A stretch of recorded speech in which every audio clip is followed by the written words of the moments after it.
This video was made in collaboration with the Avatar Wiki. If you'd like to learn more, check out the link in the description. The Life of Ghazan. Ghazan was an earthbending master, fugitive, and member of the Red Lotus put into criminal custody under the order of the White Lotus in 158 AG after participating in an attempt to kidnap Avatar Korra. He possessed the rare ability to lavabend. He eventually took his own life when faced with the certainty of going to jail after a failed attempt to kill Bolin and Mako. Welcome to the Amagi. In today's video, we're going over the life of Ghazan. Before we begin, we publish a new video every day, so be sure to subscribe to our channel and ring the bell to get notified about our latest videos. First attempt to kidnap Korra. In 158 AG, Ghazan joined Zahir, Minghua, and Pali in attempting to kidnap the new Avatar Korra, but they were defeated by Tonraq, Fire Lord Zuko, Tenzin, and Chief Sokka. Ghazan was confined in a wooden cell on a wooden platform in the middle of the ocean, effectively cutting off his access to any sources of Earth. During his imprisonment, he entertained himself by renaming the constellations and even considered rain a big event. Tracking the Avatar. After 13 years of imprisonment, Ghazan successfully escaped with the aid of Zahir, who infiltrated the prison disguised as a guard. During the breakout, Zahir threw 3 rocks into the cell, which Ghazan melted into lava. Using the swirling fiery shuriken to break out and subdue the remaining guards, he thanked his friend for freeing him and inquired as to how Zahir had obtained his new airbending abilities. Afterward, the duo journeyed to the volcano in which Minghua's prison was located, intent on freeing her. During the break-in, Ghazan carried in a barrel filled with water, which he threw in the air once they were within range of the waterbender's cage, enabling Zahir to slice it open and Minghua to use the water to escape. After the three took out the remaining sentries, Ghazan greeted Minghua, stating he was glad to see her again, before they set out to the Northern Water Tribe to free Pali. Upon arriving at Pali's prison, Ghazan personally dueled Lord Zuko using rocks from the back of the truck the fugitives were using. The two dueled evenly at first, able to dodge each other's attacks. Ghazan, however, was able to knock Zuko down by using fragments of a large rock.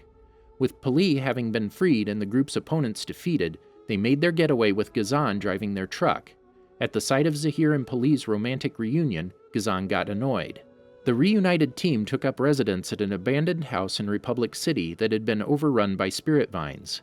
Now being hunted by the police after Zahir had been caught infiltrating Air Temple Island, Ghazan asked Zahir if he still planned to take out President Raiko, but was told it would have to wait and they would instead use their time to escape. They ambushed a man driving a delivery truck and forced him to hide them as he made his way out of the city. While on a bridge, the truck was stopped at a police checkpoint where an on-duty officer caught the driver lying, forcing him to abandon the vehicle. After Zahir blasted the officers away, the gang made their escape. Ghazan turned the road behind them into lava, stopping the pursuing police vehicles and thus making their attempt successful. Once the gang was far away from Republic City, Ghazan refuted Minghua's complaints about capturing an officer to ask about Korra's whereabouts by saying the Avatar could have been anywhere, to which Zahir informed them that she was with the Metal Clan. Second attempt to kidnap Korra. Making their way to Zaofu, Ghazan and his allies infiltrated Suyin Beifong's estate via a secret tunnel leading into Ai Wei's house. The group sneaked past Mako and Bolin's room and approached Korra's room. Ghazan and Pali entered after Zahir paralyzed the Avatar and Naga with Shirshu spit darts and the earthbender grabbed Korra. As they attempted to escape using the same way from which they had arrived, Bolin and Mako were alerted to their presence and engaged in a battle with them. Ghazan clutching the Avatar throughout, the battle soon attracted the attention of the guards, who used searchlights to locate the criminals, and Lin, Suyin, along with the twins Wei and Wing. The criminals were soon entrapped in metal panels, but Ghazan quickly transformed the ground surrounding the prison into a pool of lava, effectively creating a moat. While Zahir was dragged out of the moat by a guard, Ghazan continued to hold it down while firing chunks of rock at Mako and Bolin. But when Pali's combustion abilities were disabled, Lin and Suyin were able to rescue Korra. With their mission having failed, Zahir quickly conjured a giant cloud of dust, allowing the gang to escape under its cover.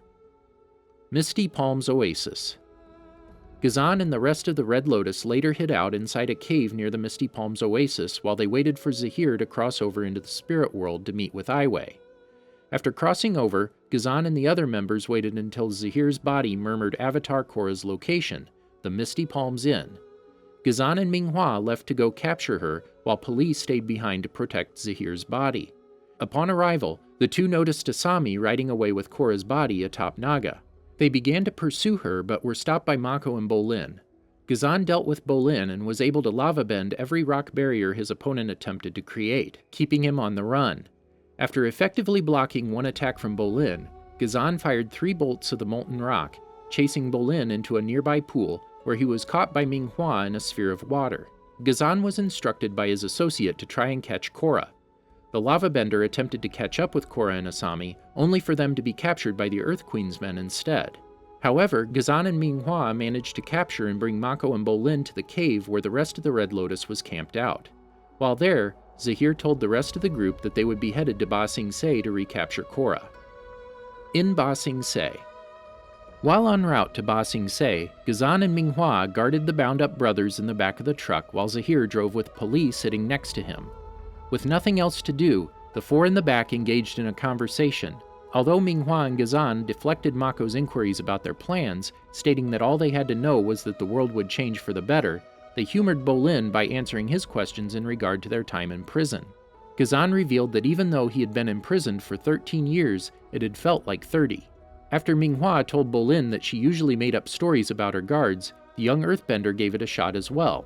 Guessing that Ghazan had been raised by an older sister, had started growing his mustache when he was 10, and had an attraction to Minghua, to which the lavabender amusedly stated that 2 out of 3 was not a bad guess. The questioning was cut short afterward when Zahir ordered Ghazan to gag the brothers, pending their arrival at the Earth Kingdom capital. Having arrived, the group made their way toward the Earth Kingdom royal palace, where Ghazan witnessed how Zahir struck a deal with Earth Queen Hao Ting, information about the airbenders' whereabouts for the Avatar. After overhearing that the airship transporting Korra had crashed in the Siwang Desert, Ghazan warned the rest of the team that there was no way they could track the Avatar down in the desert before the Queen. Deciding to take matters in their own hands and forcing Korra to come to them, the Red Lotus barged into the throne room. When Hao Ting ordered her Dai Li agents to apprehend them, Ghazan used his earthbending to deflect the agents' signature rock gloves back to them, taking out 3 guards at once. After all the bodyguards were taken care of and Zahir had suffocated the Queen, Ghazan made his way toward the wall that separated the lower and middle rings. Upon hearing Zahir announce over the radio and city's communication systems that the city was to be returned to the people, he used his lavabending to bring the enormous wall crumbling down, doing away with the division between the rings of Ba Sing Se. After destroying the wall, Ghazan watched as the people of the lower rings stormed through the opening. Threatening the Air Nation. After arriving at the Northern Air Temple by airship, Ghazan made his way to the training grounds, where he used his lavabending to obstruct the escape route of the airbenders there and force them to the courtyard where Zahir and Minghua gathered the other airbenders. As Tenzin realized the Red Lotus was going to use them as leverage to get Korra, Ghazan was blown back with the others by the airbending master, who called upon his siblings to help fend them off. Ghazan promptly engaged in battle with Bumi, chasing the ex-United Forces commander throughout the temple's courtyard, causing severe damage to the temple in the process. Although having Bumi on the run the entire time, the earthbender was caught off guard and ended up with the airbender on his back, who held his neck in a hold, pulled on his long hair, and even bit him on the shoulder. Enraged, Ghazan bent an earth pillar to launch Bumi off of him. Teaming up with Minghua, Ghazan managed to push Kaya and Bumi back onto the temple's balcony and sent them over the rim with a wave of rocks. Their adversaries taken care of, Ghazan and Minghua came to Zahir's aid in his fight with Tenzin. Although the airbending master put up a fight, and even managed to blast the 3 Red Lotus members back, Ghazan and his companions released a barrage of attacks on him, overwhelming the tiring bender. Double-crossing Team Avatar. Ghazan awaited with the rest of the airbenders after Korra accepted Zahir's terms. Upon Mako, Bolin, and Asami's arrival, he led them into the room where Tenzin and the others were being held. When Korra initially refused to surrender, Zahir told him to kill the airbenders, but was quickly told to stand down when the Avatar did submit. Ghazan let them go over to reach the rest of the captives, only for Minghua to reveal their double-cross. Afterward, Ghazan and Minghua began to duel Mako and Bolin, but the frustrated waterbender told him to just bury them already. Acting on these words, Ghazan turned the whole room to lava, smashing it into walls and supports, doing so to the entire temple as he and Minghua left. As the two left the collapsing structure on an airship, they noticed Zahir flying by on his own, prompting Ghazan to dryly remark that he did not need a ride. Meeting up with Zahir in a hidden cave, Ghazan asked his associate how he pulled off flight and was told he had done so by releasing his earthly desires, prompting the lavabender and Minghua to give confused looks. Zahir also told them Pali had given herself up for their cause and her death would not be in vain, and led Ghazan and Minghua to Korra's prison hold.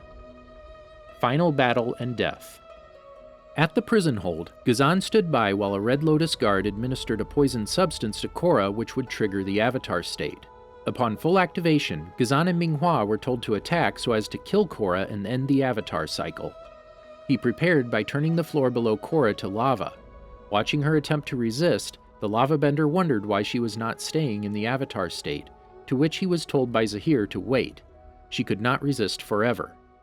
As soon as the state was fully triggered, however, Korra separated the earth she was chained to and attacked Minghua, prompting Ghazan to use lavabending in an attempt to counter. But he was shocked to watch as Korra stopped the attack and directed it back at him. He was able to get out of the way as the Avatar launched a series of large rocks at them. After Zahir and Korra left the hold and Mako, Bolin, and Tonraq arrived, Ghazan blocked any attempt for them to assist the Avatar by shooting rocks at them. Ghazan dealt with Bolin, blocking his attacks and running behind a large rock to tackle his foe before being quickly thrown off. Nonetheless, he recovered and fired back, smirking as he remembered his last duel with Bolin. He turned to lavabending only to learn that his foe had discovered the ability himself, dodging the attack being thrown back at him. Ghazan continued to smirk, realizing that was how he had gotten out of the temple, and asked to see what he had before continuing the fight. For the most part, Ghazan was on the offensive, pursuing Bolin with lava blasts and dodging any attack his fellow lavabender had. He was able to get behind Bolin, but before he could take a shot, Mako arrived and threw him down with a fire blast. The criminal was promptly barraged by the brothers and cornered. Declaring that he would not return to prison, and that he would take them down with him, Ghazan used both earth and lava bending to collapse the cave. The cave fell apart around him, resulting in his death while the brothers escaped. Personality. Ghazan demonstrated himself to be rather laid back, being perfectly at ease after both escaping his own jail cell and freeing Minghua from hers, as well as being the only member not to have any complaints regarding the group's plan to escape from Republic City. He also had a sense of humor and could take sarcasm well, shrugging off Minghua's remarks on his appearance. In battle, however, Ghazan displayed a more serious and merciless side of himself. He was loyal to Zahir and the Red Lotus, doing whatever it took to fulfill their goal. When faced with overwhelming odds, he was willing to kill himself rather than surrender and be sent back to prison, a trait which ultimately cost him his life. Ghazan was very much a man who enjoyed his freedom, even to the point where a lava-bending battle to the death was more appealing to him than incarceration. He had a tendency in battle to draw things out, despite the obvious lethality of his lava-bending, most likely due to his 13 years of imprisonment having an effect on his sense of priority. He was also known not to underestimate his opponents, commenting on Bolin's lava-bending and taking his own life when faced by the combined force of Mako and Bolin. He was a somewhat competitive man who was rather prideful in his skills as a master lava-bender. Upon seeing Bolin lava-bend, he decided to challenge him, desiring to see who was the better lava-bender despite having just complimented him on his skills. Did you enjoy the video? Be sure to tell us in the comments. And make sure to subscribe. And check out these other great videos from the Amagi. If you'd like to support me, you can also subscribe to my personal channel. See you guys tomorrow!